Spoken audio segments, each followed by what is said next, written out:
Abran si pueden, por favor, sus Biblias al libro de Hechos. El libro de Hechos, capítulo 24. Seguimos nuestra serie llamada La Iglesia No Adulterada sobre el libro de Hechos. El libro de Hechos, la Iglesia No Adulterada. Estamos en capítulo 24. Vamos a leer todo el capítulo 1 a 27. Entonces voy directo al pasaje. Hechos 24, todo el capítulo. 5 días después, el sumo sacerdote Ananías bajó a Cesarea con algunos de los ancianos y abogados llamado Tértulo para presentar ante el gobernador las acusaciones contra Pablo. Cuando se hizo comparecer el acusado, Tértulo expuso su caso ante Félix. Excelentísimo Félix, bajo su mandato hemos disfrutado de un largo periodo de paz y gracias a la previsión suya se han llevado a cabo reformas en pro de esta nación. En todas partes y en toda ocasión reconocemos esto con profunda gratitud, pero a fin de no importunarlo más, le ruego que con la bondad que le caracteriza nos escuche brevemente. Hemos descubierto que este hombre es una plaga que por todas partes anda provocando disturbios entre los judíos. Es cabecilla de la secta de los nazarenos. Incluso trató de profanar el templo, por eso lo prendimos. Usted mismo al interrogarlo podrá cerciorarse de la verdad de todas las acusaciones que se presentamos contra él. Los judíos corroboraron la acusación afirmando que todo esto era cierto. Cuando el gobernador con un gesto le concedió la palabra, Pablo respondió: sé que desde hace muchos años usted ha sido juez de esta nación, así que de buen gana presentó mi defensa. Usted puede comprobar fácilmente que no hace más de 12 días que subí a Jerusalén para adorar. Mis acusadores no me encontraron discutiendo con nadie en el templo, ni promoviendo motines entre la gente en las sinagogas, ni en ninguna otra parte de la ciudad. Tampoco pueden probarle a usted las cosas de que ahora me acusan. Sin embargo, esto sí confieso, que adoro al Dios de nuestros antepasados siguiendo este camino que mis acusadores llaman secta. Pues estoy de acuerdo con todo lo que enseña la ley y creo que está escrito en las profetas. Tengo en Dios la misma esperanza que estos hombres profesan, de que habrá una resurrección de los justos y de los injustos. En todo esto procuro conservar siempre limpia mi conciencia delante de Dios y de los hombres. Después de la ausencia de varios años, volví a Jerusalén para traerle donativos a mi pueblo y presentar ofrendas. En esto estaba, habiéndome ya purificado cuando me encontraron en el templo. No me acompañaba ninguna multitud, ni estaba implicado en ningún disturbio. Los que me vieron eran algunos judíos de la provincia de Asia, y son ellos los que deberían estar delante de usted para formular sus acusaciones, si es que tienen algo contra mí. De otro modo, estos que están aquí deberían declarar qué delito hallaron en mí cuando comparecí ante el consejo, a no ser lo que exclamé en presencia de ellos. Es por la resurrección de los muertos por la que hoy me encuentro procesado delante de ustedes. Entonces Félix, que estaba bien informado del camino, suspendió la sesión. Cuando venga el comandante Lisias, decidiré su caso, les dijo.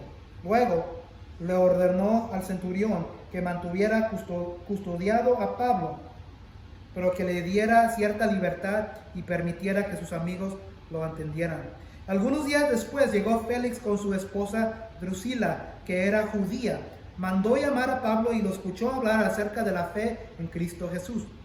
Al disertar Pablo sobre la justicia del dominio propio y juicio venidero, Félix tuvo miedo y le dijo: basta por ahora, puedes retirarte. Cuando sea oportuno, te mandaré llamar otra vez. Félix también esperaba que Pablo le ofrecieran dinero, por eso mandaba llamarlo con frecuencia y conversaba con él. Transcurrido 2 años, Félix tuvo como sucesor a Porcio Festo, pero como Félix quería congraciarse con los judíos, dejó preso a Pablo.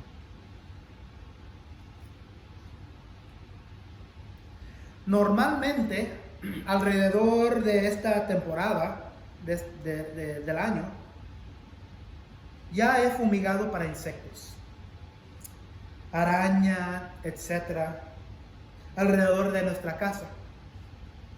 Compré los químicos en la primavera y aún está bien guardadito en el garaje, seguro alzado. ¿Quién tiene insectos, arañas alrededor de la casa? Bueno, este año, no sé, compré el químico y se quedó alzado ahí en el garaje. Y ahora están saliendo las arañas, hormigas. Nosotros en nuestra casa es más las arañas, pero afuera. Pero lo que he visto son arañas grandes, arañas viudas negras y reclusas marrones. ¿Quién ha visto esas? Nosotros tenemos ahí en la casa. Para mí es, ¿cómo se dice? Procrastinación. Yo sabía que tenía que hacerlo, pero no lo hice. Ahora me estoy arrepintiendo. Y bueno, la señora me da un poco de aliento. ¿Cuándo lo vas a hacer? ¿Cuándo lo vas a hacer? ¿Cuándo lo vas a hacer? Tenemos unos procrastinadores aquí de otras cosas. Todos, ¿verdad? Hay algunos de ustedes que tienen tareas desde hace mucho, cosas importantes que hacer, pero las dejamos para otro día. Mañana. Acabo de llegar al trabajo, mañana lo hago. O estoy bien cansado, estoy bien cansada. Me duele más el hambre. Me está llamando la cama. Hoy, me retiro. No quiero pensarlo. No quiero ni hablar de lo que yo sé que tengo que hacer. Pero ahí lo dejo cuando se me dé la gana. ¿Hay algunos de nosotros así? Nadie, en verdad. Cuando sea oportuno, lo haré. Y luego, como todos, nos arrepentimos de no haberlo hecho. Muchos de nosotros vivimos hoy como si Cristo no fuera importante para nosotros hoy. Porque dijimos, mañana Dios. Comenzaré a vivir para Dios o Cristo mañana. Solo quiero hacer lo que para mí es más importante hoy. He titulado el mensaje de hoy bien simplemente: vive hoy para Cristo, porque mañana viene juicio. Vive hoy para Cristo, porque mañana viene juicio. 3 verdades que vamos a aprender de este pasaje y vamos a de volada comenzar y terminar, porque este pasaje es bien fácil para ver lo que Dios quiere para nosotros. Verdad número 1: tu propia gente te acusa de traición cuando eliges a Cristo hoy. Tu propia gente te acusará de traicionarlos cuando eliges a Cristo hoy. Verdad número 2: no tienes defensa para no elegir o escoger a Cristo hoy, ni en tu juicio mañana. No tienes defensa para elegir a Cristo hoy, ni en tu juicio mañana. Verdad número 3: le haces favor al diablo hoy cuando pones a Cristo mañana o después. Le haces favor al diablo hoy cuando pones a Cristo mañana o después. Verdad número 1. Fíjense, vamos a leer versículos 1 a 9. 5 días después, acuérdense lo que está sucediendo aquí. ¿Se acuerdan que la semana pasada acusaron a Pablo de insurrección?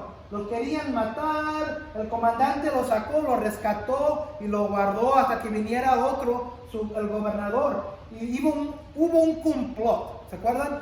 De aquí, la carretera hasta Cesarea, de aquí a aquí era bien peligroso. Entonces el comandante envió una carta al gobernador Félix con Pablo y 470 soldados, ¿se acuerdan? Llegando a Antipatris, aquí los soldados en caballo se quedaron y siguieron los otros 270 soldados a Cesarea. Como el comandante en Jerusalén no pudo averiguar quién era este hombre Pablo y por qué lo querían matar su propia gente, envió esta carta, envió a Pablo y a 470 judíos y Dios lo protegió hasta Antipatris. Aquí ahora está Pablo en Cesarea, enfrente, vamos a ver, del gobernador Félix. 5 días después, el sumo sacerdote Ananías, el sumo sacerdote vino de Jerusalén, porque cuando se dio cuenta el comandante del complot contra Pablo, dijo: no, voy a pararlo y voy a enviarlo directo acá, pero permitió que vinieran los judíos y los que lo acusaban, el sumo sacerdote y otros, que fueran hasta Cesarea, y ahora está aquí donde está sucediendo esto.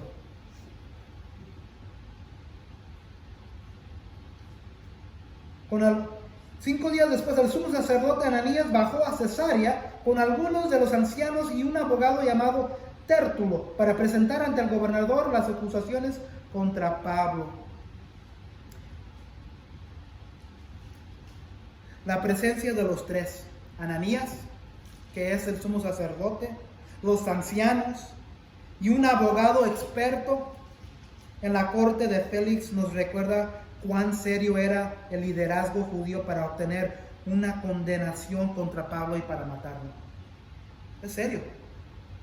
Sumo sacerdote, judíos y el abogado. Contrataron un abogado, Tértulo se llama. Versículo 2. Cuando se hizo comparecer al acusado, Tértulo expuso su caso ante Félix. Excelentísimo Félix, bajo su mandato hemos disfrutado de un largo periodo de paz y gracias a la previsión suya se han llevado a cabo reformas en pro de esta nación. En todas partes y en toda ocasión reconocemos esto con profunda gratitud. ¿Qué está haciendo el abogado?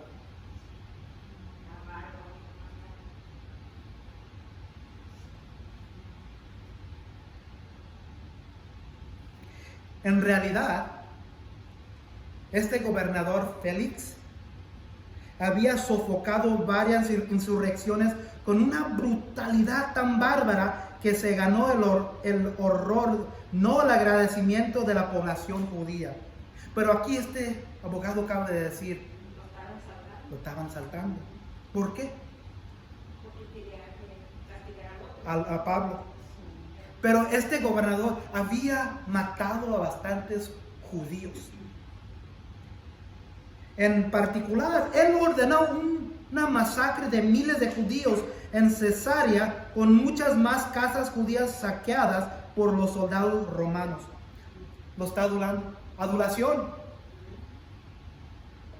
Ay, juez, gobernador, Félix.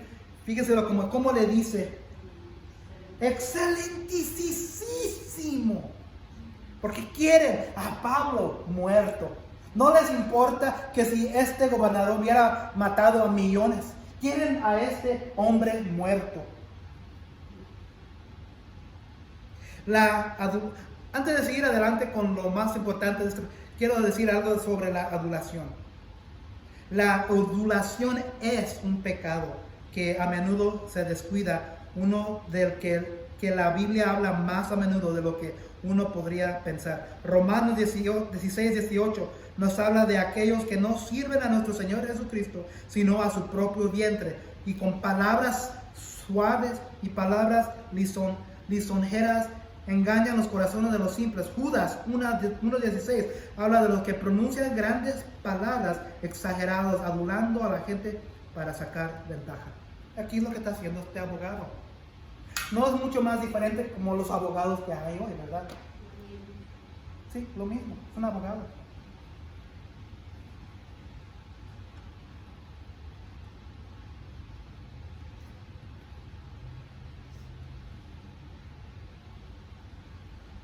Pero finalmente, Tértulo dice en versículo 4, pero a fin de no importunarlo más, porque usted es un excelente gobernador y sus leyes siempre nos ayudan. Le ruego que con la bondad que lo caracteriza, nos escuche brevemente. Hemos descubierto que este hombre es una plaga que por todas partes anda provocando disturbios en los judíos. Es cabecilla de la secta de los nazarenos. ¿Por qué se le dice la secta de los nazarenos? Porque él estaba con Jesús. ¿Y Jesús era de dónde? De Nazaret.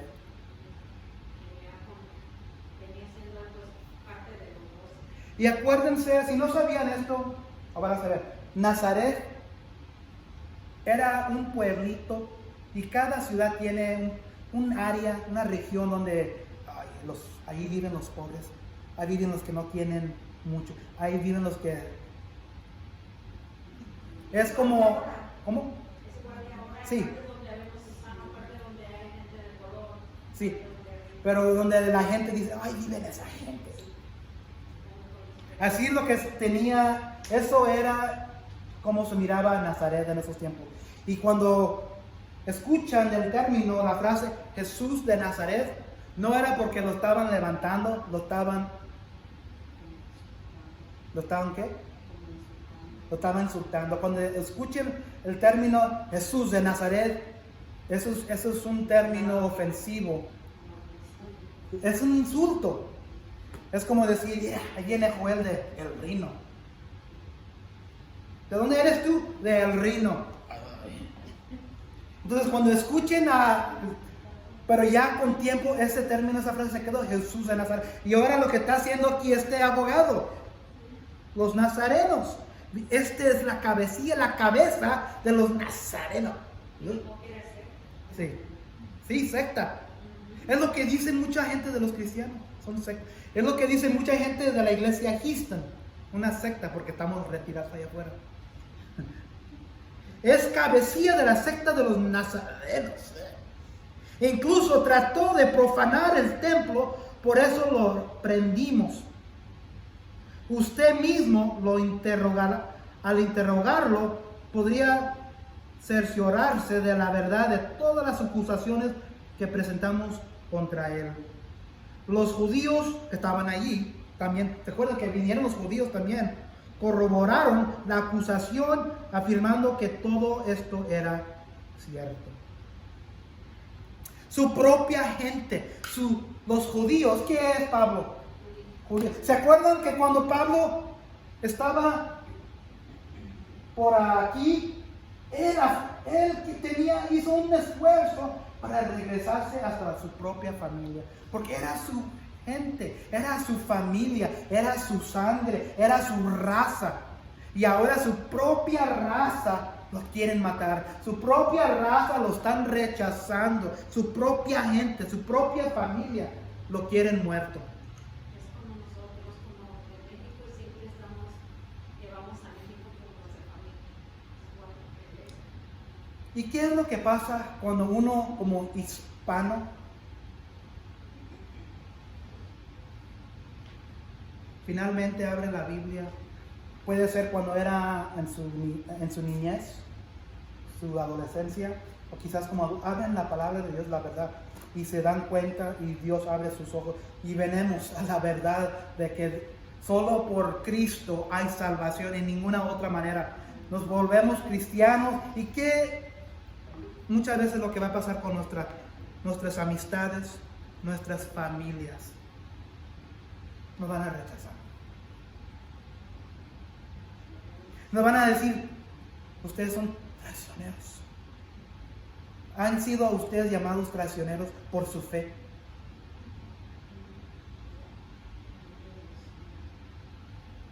O quizás tienen amistades que le dicen, no, ellos abandonaron por otra fe. Yo tengo familia, pero que son católicos, pero no tengo ese problema. Sí. No lo tengo, gracias a Dios. Tengo también que son cristianos y tengo católicos, pero no hay. Qué bueno. Yo respeto si es Y la cosa que muchas veces cuando estamos viviendo una vida caminando con Dios, va a haber situaciones y va a haber tiempos donde sí van a decir, ¿por qué tú crees eso? ¿Por qué tú hablas así? ¿Por qué tú rechazas de tu propia gente en la manera que tú fuiste creado o creada? Viviendo una vida para Dios nos van a llamar traicioneros. A mí me dijo nomás como, ¿por qué te fuiste a esa, si fuiste bautizado, no hiciste la comunión, hiciste esto? Sí, digo, pero yo no a ese tiempo yo no sabía nada. Y ahora que yo lo sé, pues es más fácil decir esto es lo que yo quiero, esto es la verdad. Y los judíos, versículo 9 dice, los judíos, vamos a plantar la palabra familia. La familia corroboraron la acusación, afirmando que todo esto era cierto. Familia va a mentir, amistades van a mentir para decirte que tú estás creyendo o tu fe no es verdadera. Lo que tú estás viviendo es una mentira y van a corroborar y se van a juntar para decirte que tú estás en lo mal. No siempre, pero si estamos muchas veces rodeados con familia aquí o cerca, o no, estamos rodeados por amistades donde ellos no son cristianos, eso va a suceder más seguido. Le llaman hipócritas a uno. Dicen hipócrita, primero le dan la carne al diablo y después cosas de las que escuchaban antes. Y fíjense que en esos 9 versículos, cuando el gobernador le dio oportunidad a Tértulo, al abogado y a los judíos, no presentaron nada de evidencia. Nada. Y cuando la gente, la familia, las amistades que tenemos en nuestra vida nos dicen que somos traicioneros por traicionar a nuestra fe, ellos no pueden producir ninguna evidencia que estamos haciendo porque no tienen ningún comprobante, porque el único comprobante que hay es la palabra de Dios. Y si no está en la palabra de Dios, no es cierto.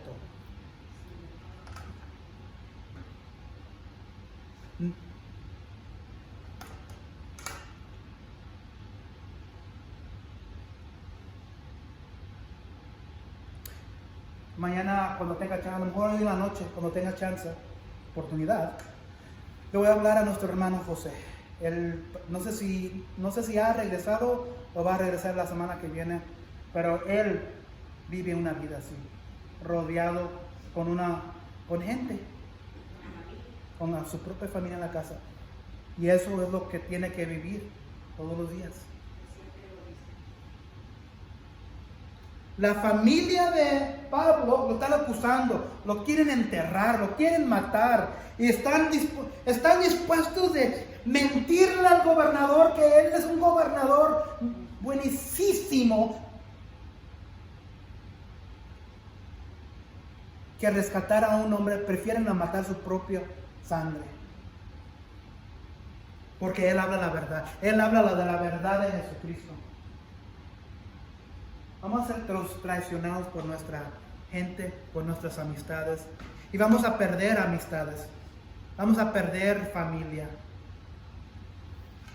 Y si hay un respeto de familia a nosotros por nuestra fe, eso es bueno también. Pero últimamente también tenemos que tratar de, como hizo Pablo. Pablo ha tenido varias oportunidades.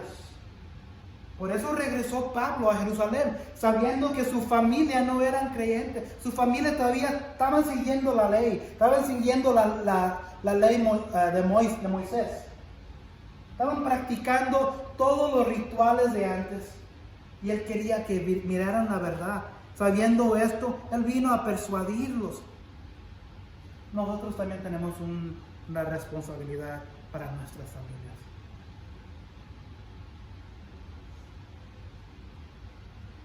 Jesús, cuando vivió su vida, comenzó a los 30 años, alrededor de en 2-3 años dijo todo lo que tenía que decir y no pudo convencer a mucha gente. Él tuvo la oportunidad de hacerlo en ese breve momento de 2 o 3 años. Nosotros tenemos una oportunidad breve de hacer lo mismo con nosotros, porque mañana no está prometido para ninguna persona de nuestra familia. Aún hasta los que nos amenazan por nuestra fe.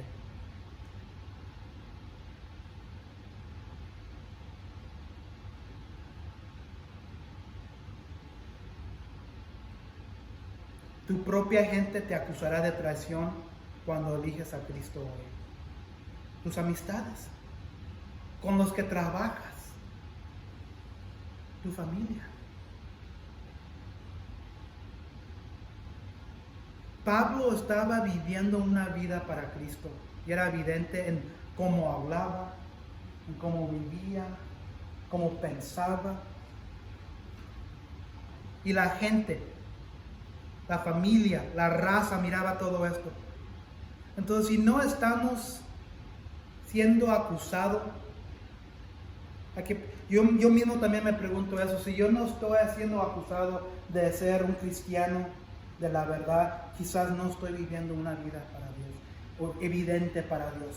No es decir que tengo que estar en la esquina, en la cuadra, en el rincón, en la esquina, predicando a Cristo todos los días. No, pero si uno no ve en la manera que hablo, cómo respondo, cómo pienso, cómo ando con ellos, si no dicen que este es cristiano y es diferente, van a pensar que soy igual que ellos. ¿Sabe por qué? Porque gracias a Dios aquí hay libre libertad de expresión, especialmente Sí, y eso es bien importante, porque si salimos a otro país, vamos a decir China, inmediatamente se va a ver. En Canadá, ahora, bueno, las iglesias, Canadá, los países árabes, México, unos lugares, Colombia. Verdad número 2. No tienes defensa para no elegir o escoger a Cristo hoy, ni en tu juicio mañana. Vamos a ver versículos 10 a 21. Cuando el gobernador, entonces ya paró de hablar el abogado, acusando a Pablo, mintiendo, trayendo testigos que no traen nada de evidencia contra Pablo. Ahora sigue Pablo, versículo 10. Cuando el gobernador con un gesto le concedió la palabra, Pablo respondió: sé que desde hace muchos años usted ha sido juez de esta nación, así que de buena gana presento mi defensa.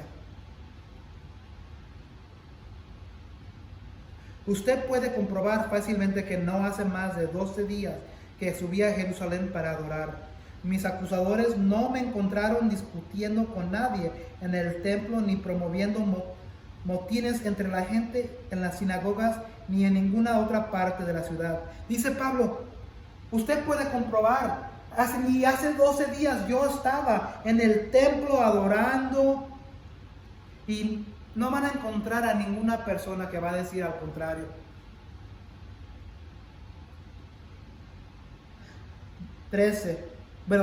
14. Sin embargo, esto sí confieso, que adoro al Dios de nuestros antepasados siguiendo este camino. Donde dice camino, ¿a qué se está refiriendo aquí? Aquí él está hablando de la palabra de Dios. Sí. En esos días el cristianismo apenas estaba, ¿qué es la palabra que ando buscando? Se estaba formando, estaba comenzando, estaba desarrollándose. Entonces, ya hemos visto que en el libro de Hechos la palabra cristiano se ha usado 2 o 3 veces. Pero el movimiento del cristianismo en esos tiempos se llamaba el camino. el camino. Y aquí se está refiriendo Pablo. Siguiendo este camino que mis acusadores llaman secta.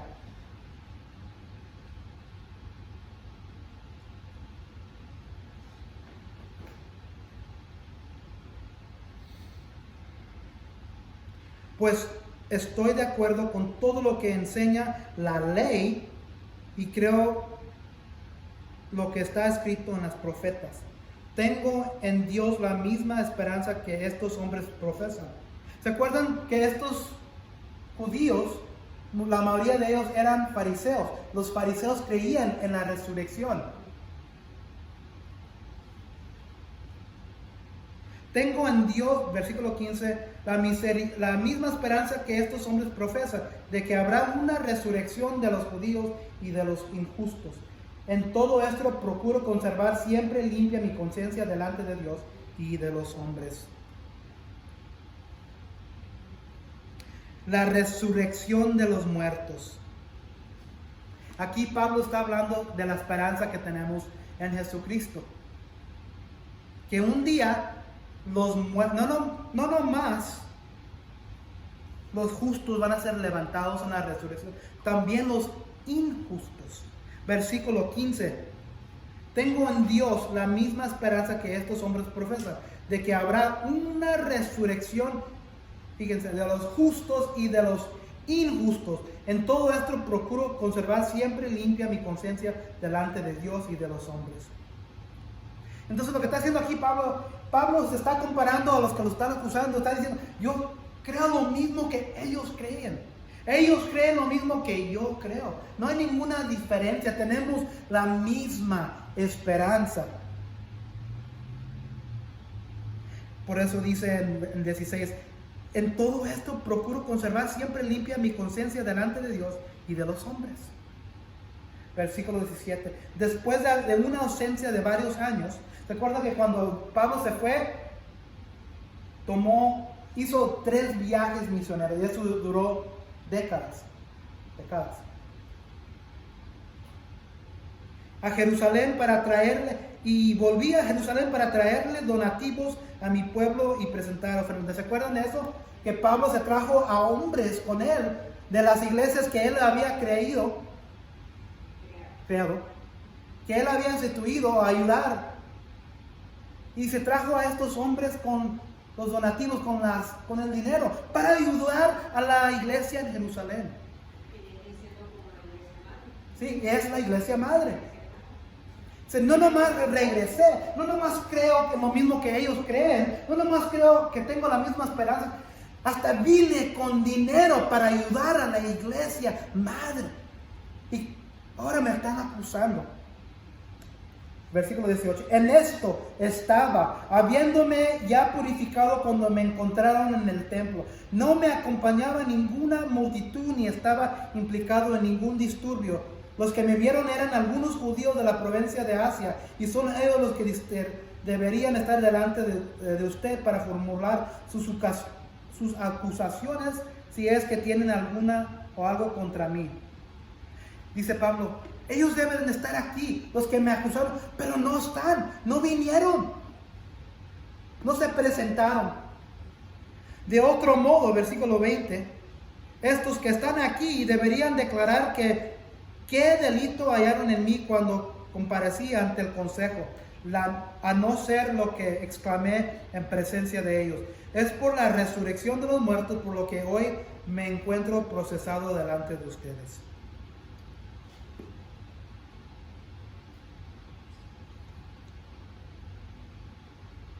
Versículo 15 otra vez habla de la resurrección de los muertos, los justos y los injustos. Ambos estarán enfrente de Cristo y su juicio.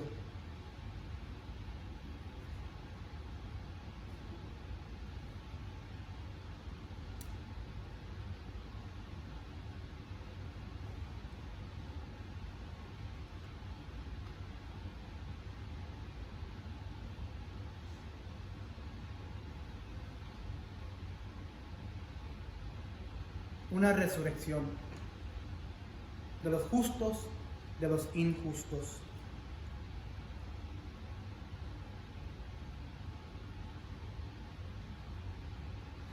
¿Verdad? Número 3.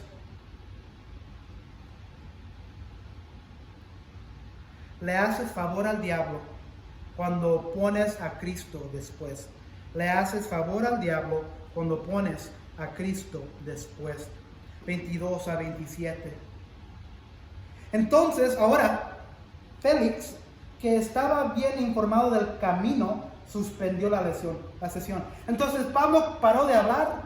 Ahora sigue Félix, el gobernador, para decidir qué es lo que va a hacer. En este momento, él tiene la oportunidad de ejercer una decisión, ¿verdad?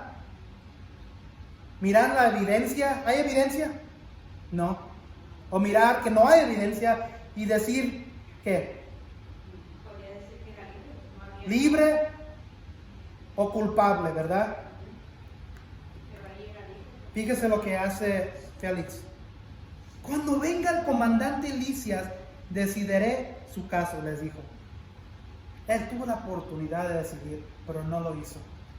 Vamos a ver por qué. Acuérdense que ¿dónde vive él? ¿Dónde vive este gobernador? Este gobernador vive en Cesarea. Pero están bajo ¿están bajo quién? Roma. Todo es político. Acuérdense que cuando murió Jesucristo, también era todo político. Tenían a Herodes, tenían a Pilato. Pilato quería que la gente judía estuvieran compadecidos y permitió que mataran a Jesucristo. Lo mismo está sucediendo aquí. Este gobernador, para no hacer una decisión y para no alborotar la ira de los judíos, aunque él era romano,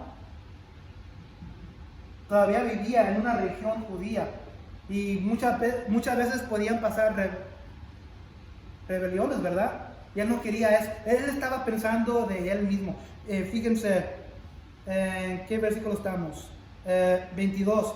Entonces Félix, que estaba bien informado del camino, suspendió la sesión. Cuando venga el comandante Lisias, decidiré su caso, les dijo. ¿Se acuerdan que Lisias era el comandante que lo envió a Pablo y todos los soldados a Cesarea? Tiene miedo. Luego le ordenó al centurión que mantuviera custodiado a Pablo, pero que le diera cierta libertad y permitiera que sus amigos lo atendieran. Algunos días después, entonces otros días después, llegó Félix con su esposa Drusila.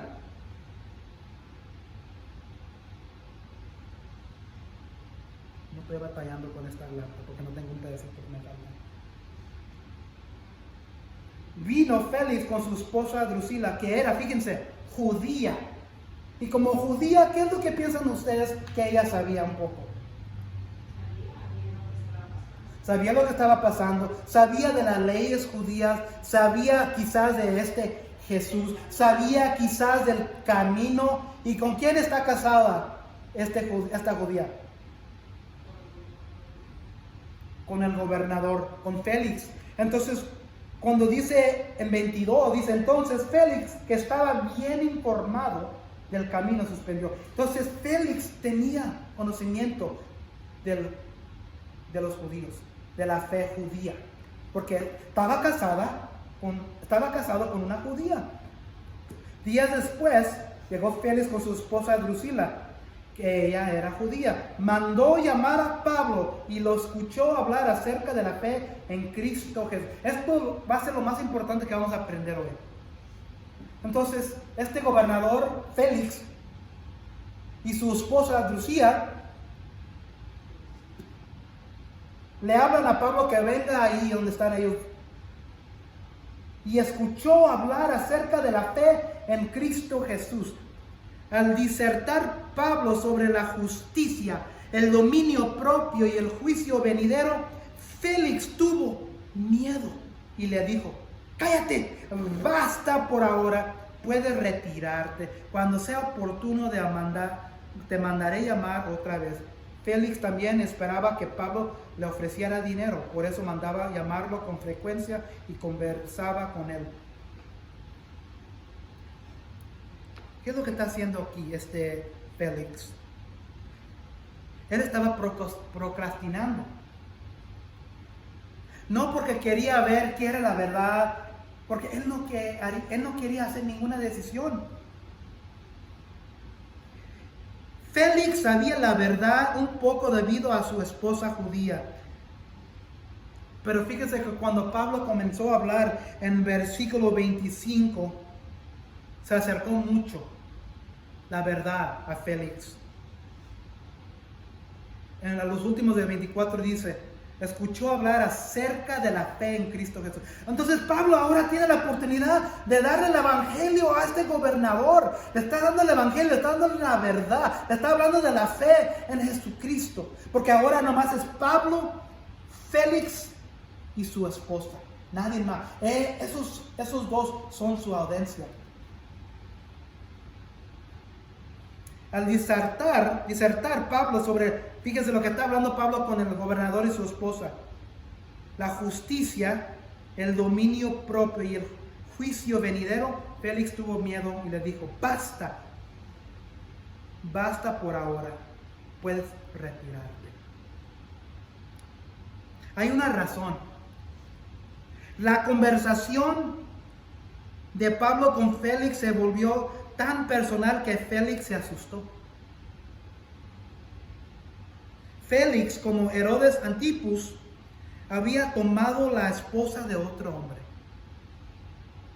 Las palabras de Pablo fueron interesantes hasta que se enfocaron en la justicia. Entonces muchas veces la gente, cuando hablas de Dios, de Jesucristo, hablas del evangelio con ellos, están interesados. Oh, sí, eso es bueno.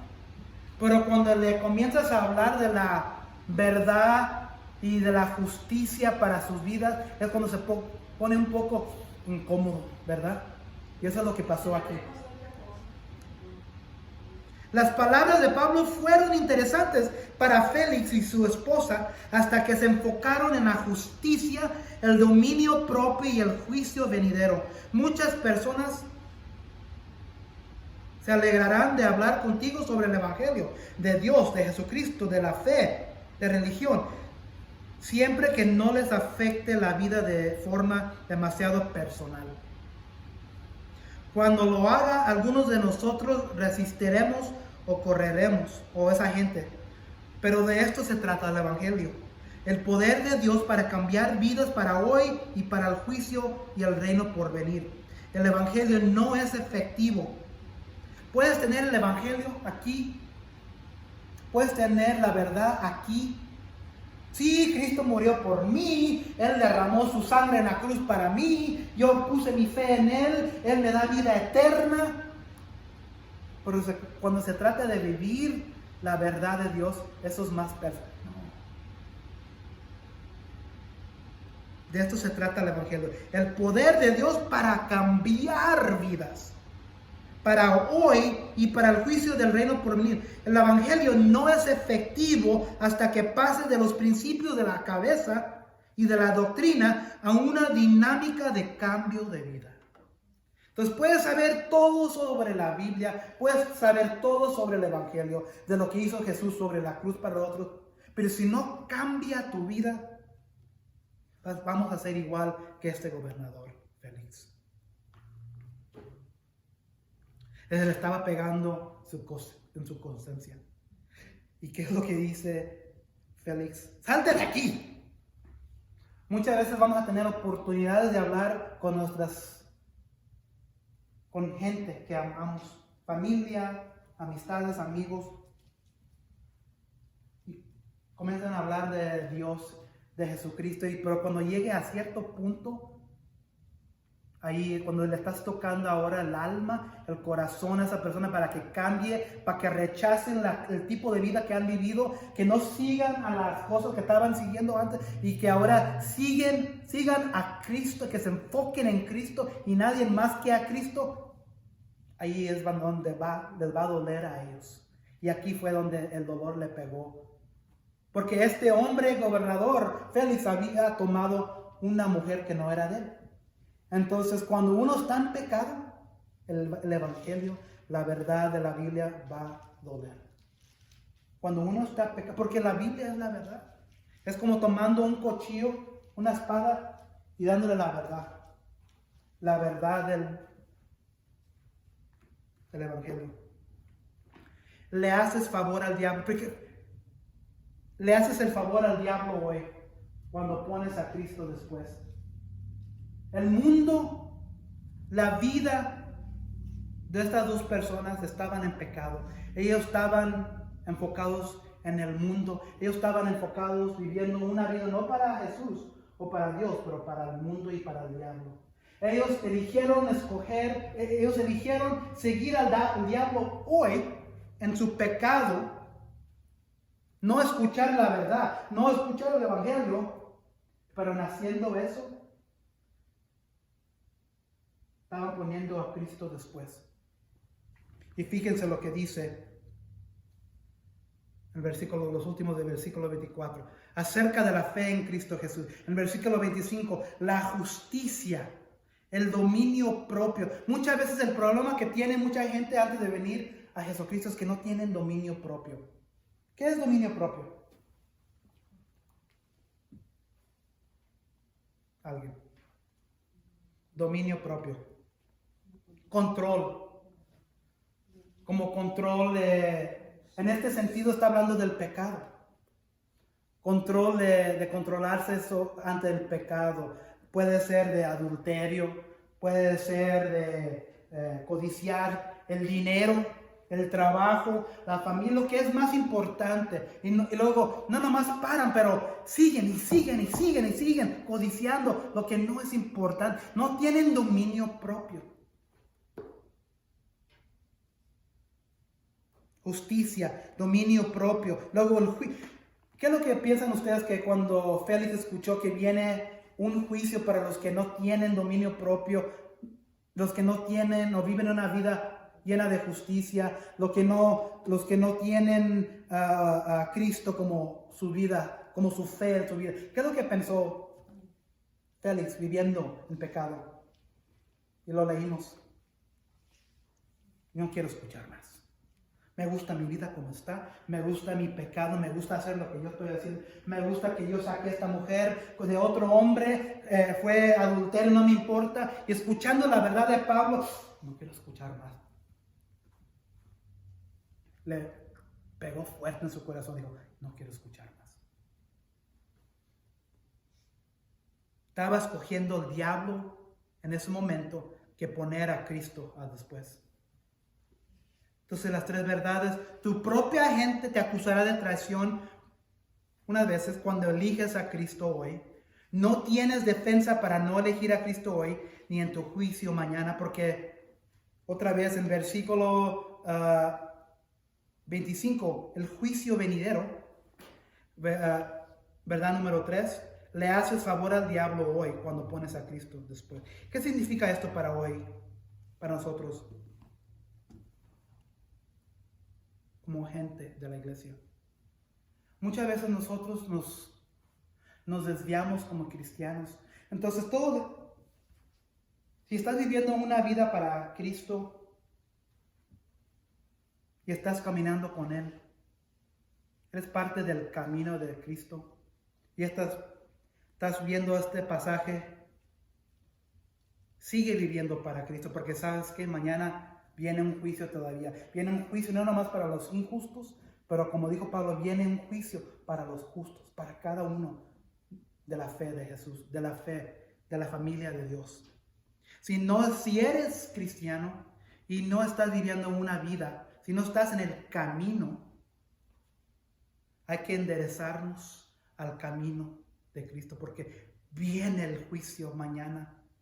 ¿Y cómo nos va a encontrar el Señor cuando regrese a su casa, a la iglesia, a recoger su gente? En terminar, hay que vivir para Cristo hoy, porque mañana viene el juicio. Padre Celestial, gracias por este pasaje, gracias por las palabras que vienen directo de tu ejemplo, de tu siervo Pablo, sabiendo que él también era un ser humano, que él también batallaba con ciertas cosas, pero aquí él está haciendo un ejemplo, hablándole a gente que son pecadores, igual que nosotros, Padre. Muchas veces nosotros creemos, porque estamos en la familia de Dios, no tenemos que hacer nada más, que podemos vivir nuestras vidas, porque vivimos bajo gracia, y la sangre de tu Hijo Jesús ya nos salvó, pero todavía es una caminata, todavía tenemos que vivir para ti, Padre, no porque es necesario para la fe, porque ya hemos sido salvados, ya hemos sido rescatados, pero vivimos una vida de obediencia porque Jesús nos salvó. Jesús fue crucificado en la cruz para nosotros. Y un día Él, Jesucristo, viene por su iglesia. Viene, no nomás por su iglesia, pero también viene para todos los que han vivido y que han muerto. Y va a haber un día de resurrección. Y en ese día después va a haber un juicio, no nomás para los injustos, pero para cada uno de nosotros que hemos puesto nuestra fe. Padre Celestial, Jesucristo, Espíritu Santo, si estamos caminando contigo, danos la valentía y la fortaleza y la fuerza para seguir adelante todavía en esta caminada. Si nos hemos desviado en nuestros corazones, tú sabes, Padre, quiénes somos. Te pedimos que nos endereces en nuestros corazones, sabiendo que vamos a estar un día en ese juicio y Jesucristo va a ser el juez. Y si hay alguien que nunca ha puesto su fe en Jesucristo, que lo haga en este momento. Te pedimos todo esto en el nombre de tu Hijo Jesús. Amén y amén.